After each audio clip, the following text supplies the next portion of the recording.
Hello everyone, hope you're having the greatest of days today. Welcome to the Film Insight channel. For today's video, we're going to cover even more Ink Master cast members and review how they're doing now. So, sit back, relax, and without further ado, let's get right into the content, guys. Kelly Doty. Widely known for being one of the finalists in the 8th season of Ink Master, contestant Kelly Doty achieved this thanks to her alluring art style. According to Doty's own artist statement, her work deals with a collection of creepy but cute characters. Often, they'll be accompanied with freshly invented stories to give them an added layer of drama and depth. Aside from her art being consistently high in quality, she stood out due to her unique personal aesthetic. Normally, she'd rock a gothic style look with extremely frizzy hair that was also dyed in a bold color like green, making her very hard to miss. Following her third place loss, Doty went on to do a list of notable things like becoming the host of the Ink Master spin-off Ink Master Angels. It was also hosted by the 3 other Alliance members who went from city to city going head to head with local tattoo artists. It's a pretty fun watch. Additionally, she became a coach on the 12th season of the show, which was called Battle of the Sexes.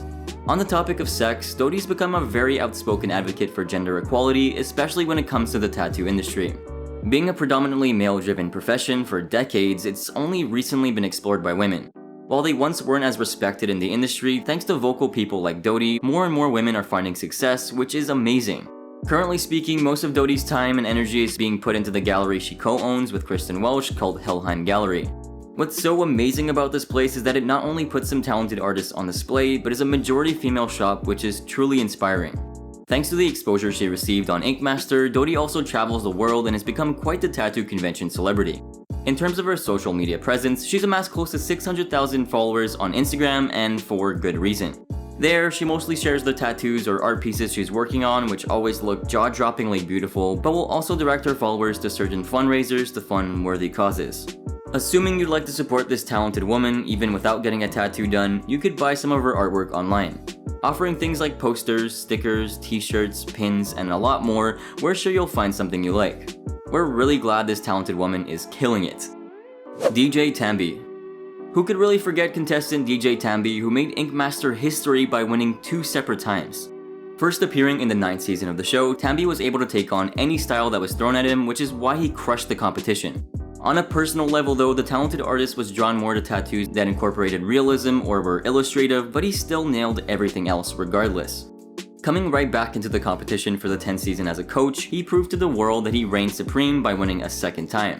Though this wasn't the end for Tambe on Ink Master, since he went on to host Ink Master Grudge Match, which wasn't well received amongst the fans. According to several reviews on IMDb, people felt like the drama in the spin-off was clearly scripted, which we can't disagree with, but it was entertaining nonetheless. That aside, Tambe even landed an appearance on Ellen, which might not seem like a big deal, but it is for several reasons. The biggest one being that if you consider how insular the tattoo industry is, bringing on big artists like Tambe to mainstream television definitely helps bring more respect to the profession as a whole. Ellen decided to bring him on for a unique reason, and that was to give a tattoo to an Ellen superfan who had already received a scuffed portrait of her on his forearm. Rather than cover up the previous tattoo, the man decided to get a second one on his right calf, which does look worlds better, but did he really have to put her face on his body twice? Anyway, to this day, Tambe continues to spend most of his time tattooing at the shop he's worked at for over a decade called Bad Apple in Las Vegas. Though in recent times he founded a shop with fellow Ink Master winner Bubba Irwin, calling it Branded Tattoo Company. Overall, both of the shops he works at received tons of positive reviews, but we're certainly not surprised by that. If you take a look at Tambe's own website, you'd come to learn that he doesn't only ink, but also dabbles in the fine and digital arts and designs brand logos. What an incredibly talented man. Much like Kelly Doty, Tambe has grown quite a large following on Instagram and is less than 10,000 away from 300,000 followers. There, you can keep up with all the beautiful, hyper-realistic art he's creating, and it's truly a treat whenever he posts. Cleen Rock One. Contestant Cleen Rock One, aka James Steinke, rose to fame after appearing in the 5th season of Ink Master. Even though he didn't end up winning, falling short behind Jason Clay Dunn, Steinke was undoubtedly a talented artist. Heavily inspired by street art, Steinke's style could be characterized by its edgy attitude, vibrant colors, and interesting shapes. Due to the fact that he was quite liked by the fans, he returned in the 7th season but became the runner-up once again, which you know must have disappointed him greatly. Then, he represented his shop Golden Skull Tattoo alongside his partner Aaron in the 9th season of the show, but only managed to rank in 5th place. Regardless, Steinke would prove time and time again that he was a talented artist and received widespread recognition. It still wasn't over for Steinke on Ink Master though, since he came back a 4th time in the 11th season of the show Ink Master Grudge Match. Leading and coaching a team against one led by his rival Christian Buckingham, Stanky's pupil Tony Medellin won, making him the winning coach. Contrary to the famous saying, it seems like the fourth time was really the charm in Cleen Rock One's case. If it wasn't already clear how much of a fan favorite this man really is, he also appeared in the first season of Ink Master Angels. Currently speaking, Stanky continues to work at Golden Skull Tattoo, but also owns 2 other locations called Chrome Gypsy Tattoo and Nevada Tattoo Co.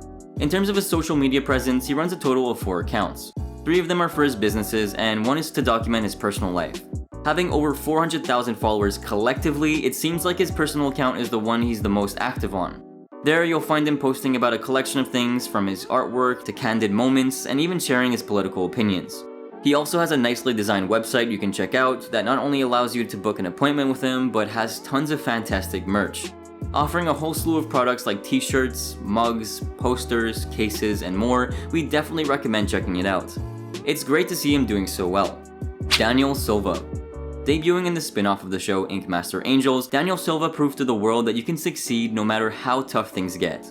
Not being dealt the best cards in life, Silva was once a homeless teen but managed to work his way up to being a nationally recognized tattoo artist.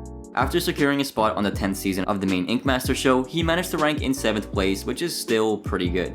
Regardless of the fact that he failed to win, Silva's career was on an upward trajectory and the sky was his only limit. That was until May 10th of 2020 when Silva completely totaled his McLaren 600 LT after crashing it into a tree. Sadly, one of Silva's close friends, YouTube star Corey LeBerry, who was also a passenger, was pronounced dead after sustaining life-threatening injuries.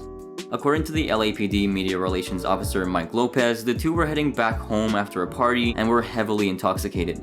As a result, the 27-year-old tattoo artist was charged with vehicular manslaughter and was sentenced to a year in jail after pleading guilty. Additionally, once he was out, he would have to do 250 hours worth of community service and be on 5 years of probation. Oddly, he was released fairly early in October of 2020, but we can assume it was for good behavior. Thankfully, Silva seems to be remorseful about the situation since he posted a 9-minute long video apologizing to the family he tore apart and cleared up a few details about what happened. Aside from this tragic incident, Silva has done pretty well for himself, especially on YouTube and Instagram. Gaining close to 300,000 on YouTube, he often posts time-lapse videos of the tattoos he's working on and interviews celebrities as he inks them up. In terms of what he posts on Instagram, it's normally the final product of the time-lapses he posts on his YouTube. Despite the fact that he didn't even come close to first place, Silva blows all the other contestants out of the water with his 1 million follower count on Instagram. On top of this, Silva's also found great success with his online tattoo masterclass, Tattoo University, which has all you need to become a pro tattooist. Well, that'll be all for today's video here on the channel. I really do hope you enjoyed the 3rd installment in this series. If you did, be sure to show us some love by dropping a massive like down below and commenting your thoughts. Don't forget to subscribe to our channel and turn on those sweet bell notifications to get instant access to our videos when they're put out. Finally, we hope that you're staying safe and that you have a fantastic rest of your day. See you guys!